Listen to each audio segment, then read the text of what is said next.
रामचंद्र की जय। आज सभी भक्तों को YouTube चैनल पर स्वागत है। मैं पंडित अनिरुद्ध आचार्य हनुमान मंदिर आज सभी भक्तों को श्री रामचरितमानस का अद्भुत प्रसंग भगवान श्री राम जन्म प्रसंग सुनाने को जा रहा हूँ। इसे ध्यानपूर्वक श्रवण कीजिए।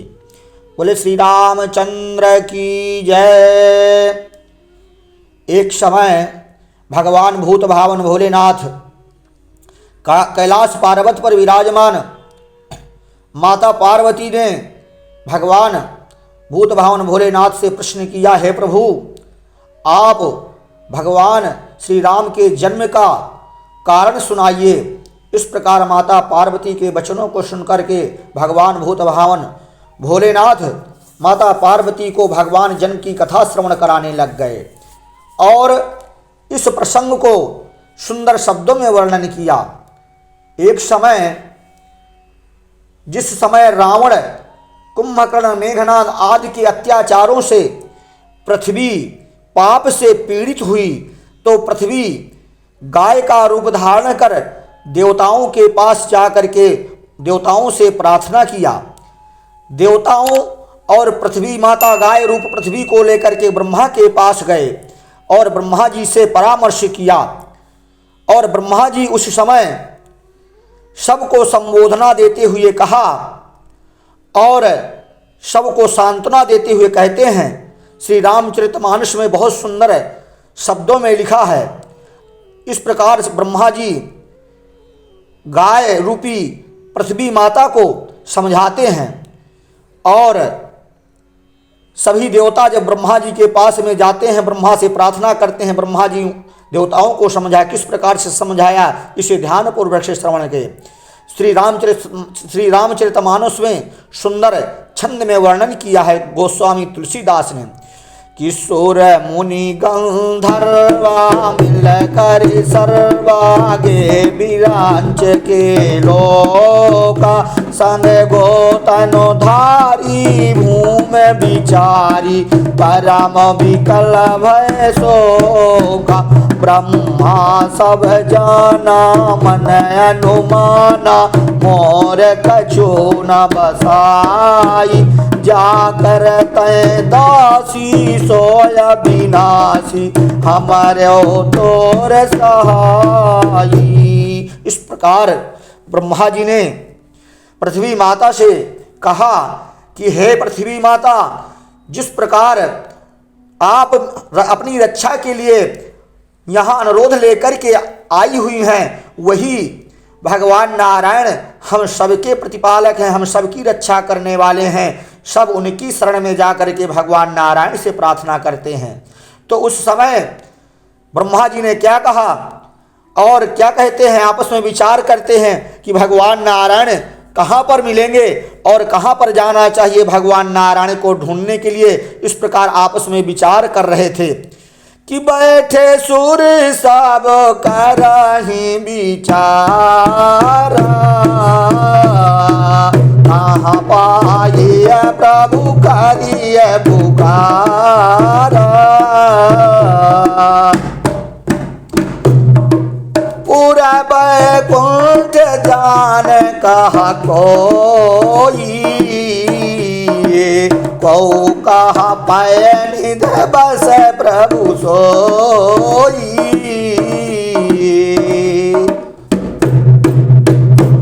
उसी समय भगवान भूत भावन भोलेनाथ माता पार्वती से कहते हैं, क्या कहा कि त्यहि समाज गिर जा मैं रहूं अवसर पाय बचन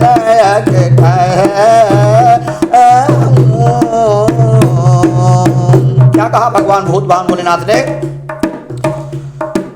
हरि व्यापक सर्वत्र समान प्रेम थे प्रगट होई मैं जाना।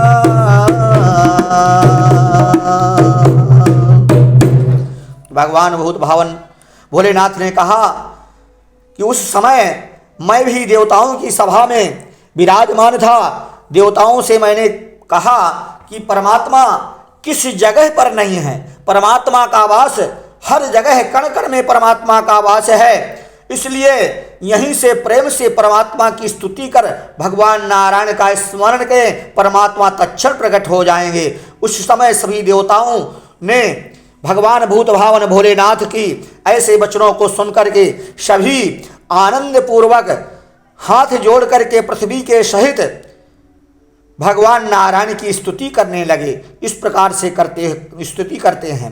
जय जय सुरनायक जन सुखदायक प्रणत पाल भगवंता, गोविज हितकारी जय असुरारी सिंधु सुता प्रिय कंता, पालन सुरधरणी अद्भुत करणी परम न जाने कोई, सो सहज कृपाला दीन दयाला करओ अनुग्रह सोई। जय जय अविनाशी सब घटवासी व्यापक परमानंदा, अभिगत गोतीतम चरित पुनीतम माया रहित मुकुंदा, जहि लाग विरागी अत अनुरागी विगत मोह मुनि वृंदा, निशिवासर ध्यामहि गुण गण गामहि जयत साचिदानंदा,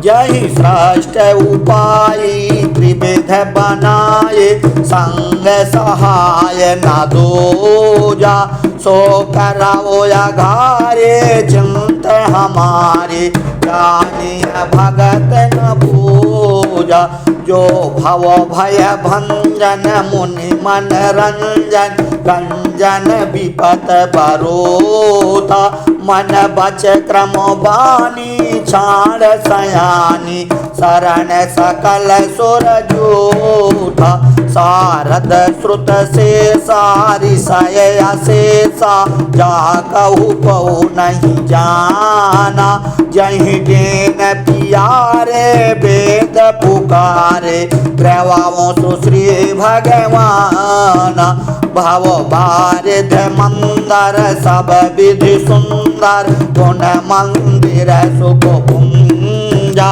मुन सिद्ध सकल सुर परम भयातुर नमथ नाथ पद कंजा, जान सबय सुर भूम सुनी बचन समेत सने, गगन गिरा गंभीर भई हरण शोक संदेह, सियापति राम जय जय राम, मेरे प्रभु राम जय जय राम। बोले श्री रामचंद्र भगवान की जय। इस प्रकार देवताओं के सहित पृथ्वी, गाय रूपी पृथ्वी सब मिल करके परमात्मा की स्तुति किया। स्तुति करने पर भगवान नारायण आकाशवाणी में कहा, तब भगवान नारायण ने कहा कि मैं तुम्हारे लिए तुम्हारी इस समस्या का निवारण करने के लिए पृथ्वी पर मैं अवतार लूंगा। ऐसा कहकर के उन्होंने देवताओं से कहा, हे देवताओं, तुम लोग मेरी सहायता के लिए वानर रूप से पृथ्वी पर जन्म लो।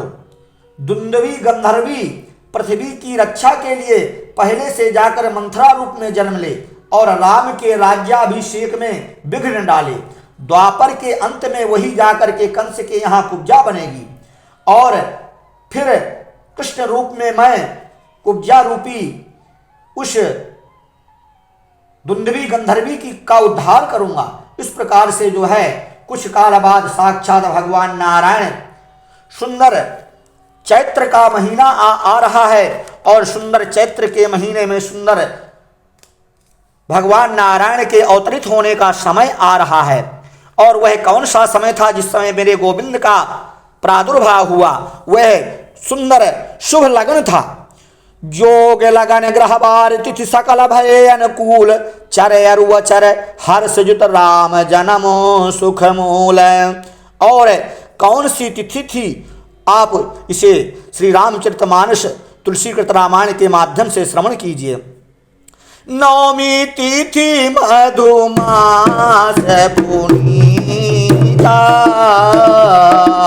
शुक्ल पक्ष अभिजित हरिप्रीता,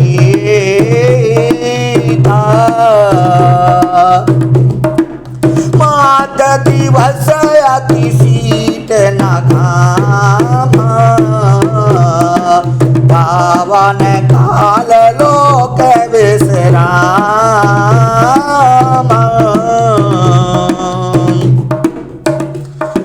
शीतल मल सुरभ बहबाऊ, हर्षित सुर संतन मन चाऊ।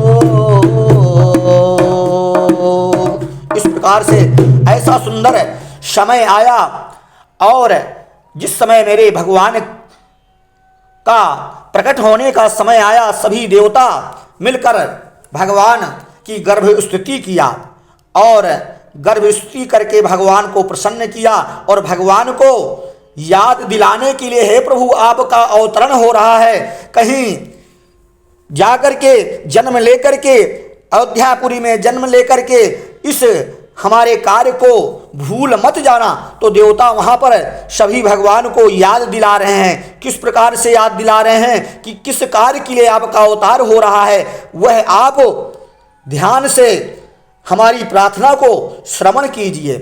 किस प्रकार से प्रार्थना किया कि सुर समूह विनती करी, पहुँचे निज निज धाम, जग निवास प्रगटे प्रभु अखिल लोक विश्राम। किस प्रकार से मेरे गोविंद का, मेरे नारायण का भगवान राम के रूप में प्रादुर्भाव होता है, उसे ध्यानपूर्वक से श्रवण करें।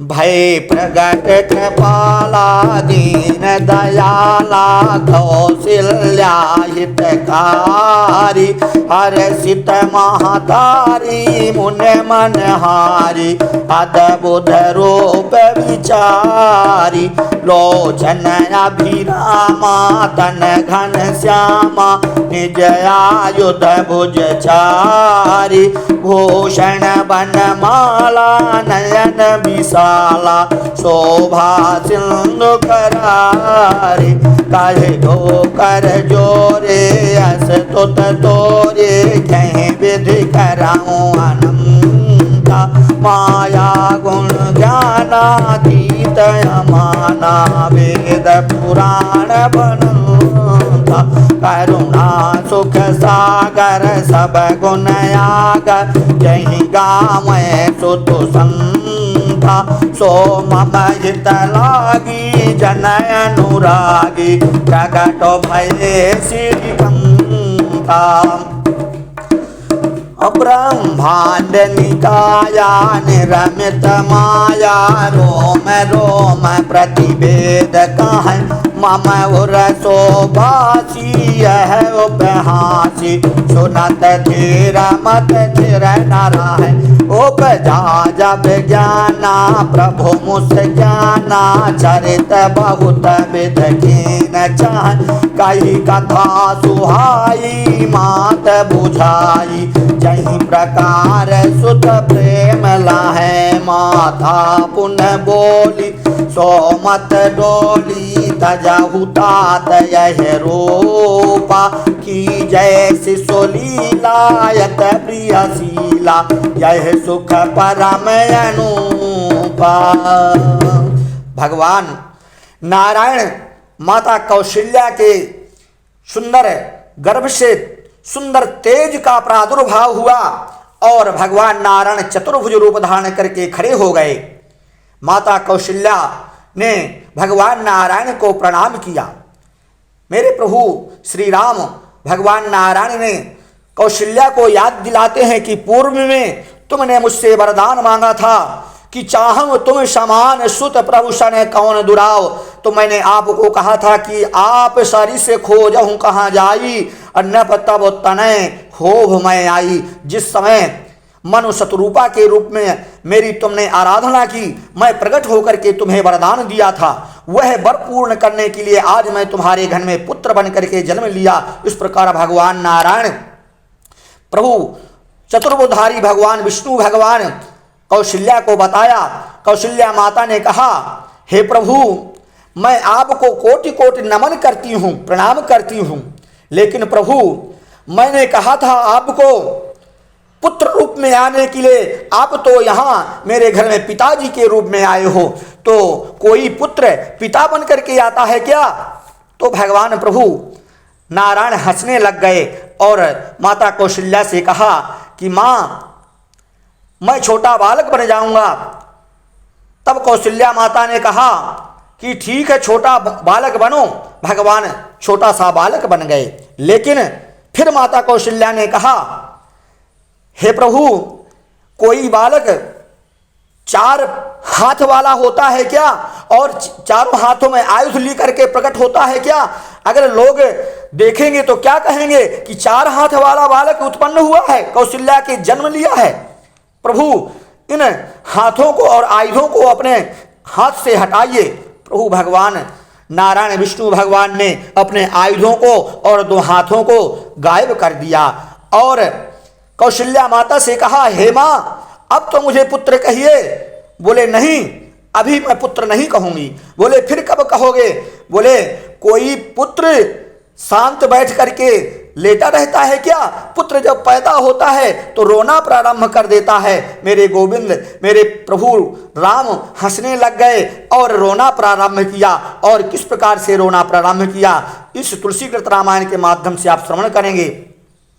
सुनो बचन सुजाना, रोदन ठाना, हुए बालक सुर भूपा, यह चरित जगावै, हरि पद पावै, तेना परय भव गोपा। इस प्रकार मेरे प्रभु श्री राम माता की वचनों को सुन करके शिशु रूप में होकर छोटे से बालक बनकर के रुदन करने लग गए।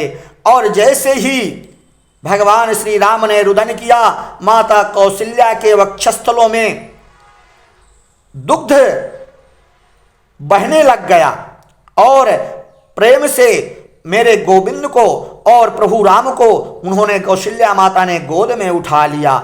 उस समय फिर देवताओं ने भगवान राम को फिर से जो है कहा, याद दिला रहे हैं कि हे प्रभु, आपका अवतीर्ण किस लिए हुआ है? प्रभु, एक बार हमारी प्रार्थना को स्वीकार कीजिए। देवताओं ने प्रभु राम को क्या याद दिला रहे हैं कि किस लिए प्रभु आपका अवतार हुआ है, यह आप श्रवण करें। ऐसा ना भूल होकर के कि कहीं दशरथ जी के अयोध्यापुरी में जन्म लेकर के और फिर हमारे कार्य को भूल जाएं। तो देवता लोग क्या कहते हैं कि विप्रधेन सुर संत हित लीन मनुज अवतार, निज इच्छा निर्मित तनु माया गुण गोपार।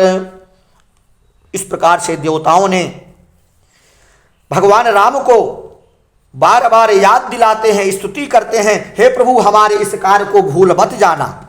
इस प्रकार देवताओं ने स्तुति करके देवलोक को चले गए। और फिर आगे जाकर भगवान राम का जन्म होने के बाद अयोध्यापुरी में राजा दशरथ जी के यहाँ कैकेयी और सुमित्रा से लक्ष्मण, भरत, शत्रुघ्न इन 3 पुत्रों ने जन्म लिया।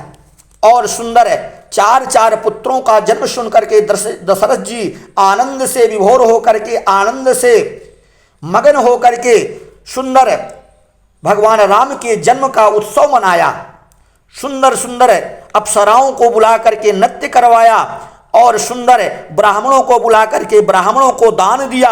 और इतना ब्राह्मणों को दान दिया, तुलसीकृत रामायण में लिखा है तुलसी बाबा ने कि सर्वस दान दीन सब खाऊ, यही पावारा खा नहीं ताऊ। दशरथ जी ने इतना दान दिया, इतना दान दिया कि जिन पावा राखा नहीं ताहू। ऐसा लोग भक्त सोचते हैं कि जिन ब्राह्मणों को राजा दशरथ जी ने दान दिया, उन्होंने भी किसी और को दान में दे दिया। ऐसा नहीं है। राजा दशरथ जी ने ब्राह्मणों को इतना दान दिया कि जो दरिद्र ब्राह्मण थे, गरीब ब्राह्मण थे, उन ब्राह्मणों की दरिद्रता को दूर कर दिया। ताहू कहते हैं दरिद्रता को। और जो ताहू नाम की दरिद्रता थी ब्राह्मणों के घर में, वह दरिद्रता जो है ब्राह्मणों की दूर हो गई। इतना जो है दशरथ जी ने जो है ब्राह्मणों को दान दिया। इस प्रकार से जो है चारों भाइयों ने जन्म लिया और जन्म लेकर के जब बड़े होने लग गए और बड़े होकर के सुंदर उनके नामकरण का संस्कार आया, तो तब राजा दशरथ जी ने वशिष्ठ जी को बुलाया और वशिष्ठ जी ने आकर के सुंदर नामकरण संस्कार किया। और नामकरण संस्कार किस प्रकार से किया, ये आप ध्यान पूर्वक से सुनिए। वशिष्ठ जी कहते हैं, राजा दशरथ जी ने जब वशिष्ठ जी को बुलाया तो राजा वशिष्ठ जी नामकरण करने के लिए बैठते हैं। और किस प्रकार से राजा दशरथ जी को उनके भगवान राम, लक्ष्मण, भरत, शत्रुघ्न का नामकरण करते हैं। तो तुलसी बाबा ने बहुत सुंदर शब्दों में नामकरण संस्कार बताया है। नामकरण कर अवसर जानी, भोग बोल पठाए मुनि जानी, कर पूजा भूपत यस भाषा, धरिय नाम जो मुन गुनि राखा। इस प्रकार दशरथ जी ने वशिष्ठ जी से कहा। वशिष्ठ जी कहते हैं, तो इनके नाम आने के अनुपा, मैंने पुकाहा बेसोमत अनुरूपा,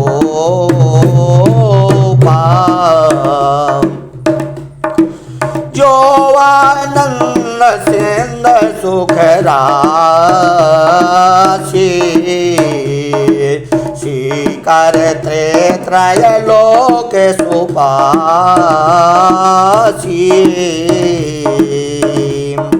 सो सुख धाम राम यशो नाम, अखिल लोक दायक विश्राम,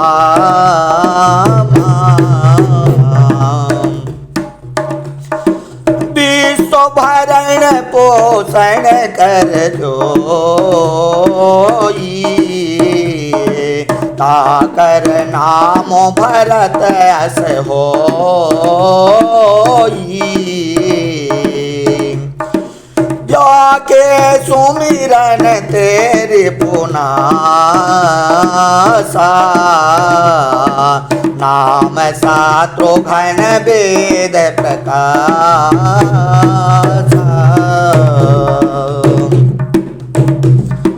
लक्षण धामो राम प्रिया, सकल जगत आधार, पुर वशिष्ठ तहि राखा, लक्ष्मण नाम आधार, सियापति राम जय जय राम, मेरे प्रभु राम जय जय राम। इस प्रकार वशिष्ठ जी ने चारों भाइयों का नामकरण किया। और जिस समय भगवान राम, लक्ष्मण, भरत, शत्रुघ्न का तीनों का नाम संस्कार किया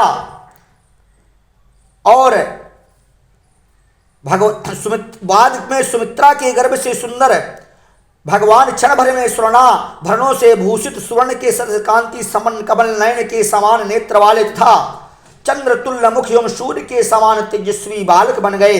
तब बाद में सुमित्रा के गर्भ से शेषावतार लक्ष्मण जी बाल भाव से प्रकट हुए। फिर कैकेयी के गर्भ से विष्णु के शंख चक्र अवतार लेकर के एक साथ भरत और शत्रुघ्न पैदा हुए। इस प्रकार वे चारों बालक शुभ समय, अच्छे लग्न और शुभ नक्षत्र में उत्पन्न हुए। देवताओं ने प्रसन्न होकर के नगाड़े बजाए और राजा गुरु वशिष्ठ से बालकों को जातक संस्कार करवाया और जातक संस्कार वशिष्ठ जी ने किया। वशिष्ठ जी ने कौशल्या के सबसे बड़े पुत्र का नाम राम रखा, सुमित्रा के पुत्र का नाम लक्ष्मण और कैकेयी के दोनों पुत्रों के नाम भरत तथा शत्रुघ्न रखा। मनोहर तथा आनंददायक होने से राम, शुभ लक्षणों से युक्त होने से लक्ष्मण, प्रजा का भरण पोषण करने में निपुण होने से भरत और शत्रुनाश होने से वशिष्ठ ने उनका नाम शत्रुघ्न नाम रखा। लक्ष्मण राम के साथ और शत्रुघ्न भरत के साथ खेलते हुए बड़े होने लगे। सुवर्ण के कड़े तथा नूपुरों से भूषित बाजूबंद हार, करधनी तथा कुंडलों से सुशोभित सोने की सिकड़ियों की लड़ियों में को गले में धारण किए हुए सुंदर चारों भाइयों के सहित सुंदर किलोरे लेने लग गए और सुंदर पालने में झूलने लग गए। इस प्रकार भगवान राम का जन्म हुआ और कालांतर बाद में सब बालक वस्त्र आभूषण आदि से भूषित हो पिता को प्रणाम करके सभा में सिंहासन में जो है बैठने लगे। राजा दशरथ जी ने देखा कि मेरे चारों पुत्र बड़े हो गए। तब राजा ने ऋषियों द्वारा सानंद उनका यज्ञोपवीत संस्कार करवाया। और शास्त्रों का भी यही सिद्धांत है कि ब्रह्म वर्चस, ब्रह्म तेज की इच्छा वाले ब्रह्म कुमार का यज्ञोपवीत गर्भ के छठे अथवा जन्म से 5वें वर्ष में होना चाहिए। बल चाहने वाले क्षत्रिय का छठे और धन चाहने वाले वैश्य कुमार का यज्ञोपवीत 8वें वर्ष में अवश्य हो जाना चाहिए। तदनंतर अच्छे मुहूर्त में गुरु के मुख से राम लक्ष्मण ने सांग, शिक्षा, कल्प और व्याकरण, निरुद्ध, छंद और ज्योतिष सहित चारों वेदों और 6 शास्त्रों को, न्याय, वेदांत आदि 64 कला, गाना बजाना आदि सीख करके हृदयंगम कर लिया और थोड़े ही समय में सभी विद्याओं से पारंगत हुए। तुलसीकृत रामायण में सुंदर शब्दों में तुलसीकृत बाबा ने बताया है कि गुरु ग्रह पढ़ने गए रघुराई, अल्पकाल विद्या सब पाई। गुरु ग्रह पढ़ने गए रघुराई, अल्पकाल विद्या सब भगवान श्री राम चारों भाइयों ने गुरु आश्रम में पढ़ने के लिए और अल्पकाल में ही सारी विद्याओं में निपुण हो गए। इस प्रकार मेरे गोविंद, मेरे प्रभु राम थोड़े ही समय में सारी विद्याओं के दाता हो गए। 6 महीने और सभी भगवान राम, लक्ष्मण, भरत, शत्रुघ्न ब्रह्मचर्य की समाप्ति के बाद राम आदि चारों भ्राता सेना को, मंत्रियों को तथा गुरु वशिष्ठ को साथ लेकर के संघर्ष तीर्थ यात्रा करने गए। 6 महीने में वहां से लौट आए, आनंद पूर्वक अयोध्या में जो है रहने लगे। इस प्रकार से भगवान श्री राम और चारों भाइयों का जन्म हुआ। इस सुंदर भगवान राम के सुंदर जन्म की कथा को श्रवण कर, इस भगवान राम जन्म तथा नामकरण आदि प्रसंग को श्रवण कर इस दैवीय चैनल को सब्सक्राइब करें और आगे भगवान श्री राम कथा को श्रवण करने के लिए कमेंट बॉक्स पर जय श्री राम लिखकर वीडियो को लाइक करें। बोलो जय श्री राम, बोलो श्री रामचंद्र की जय।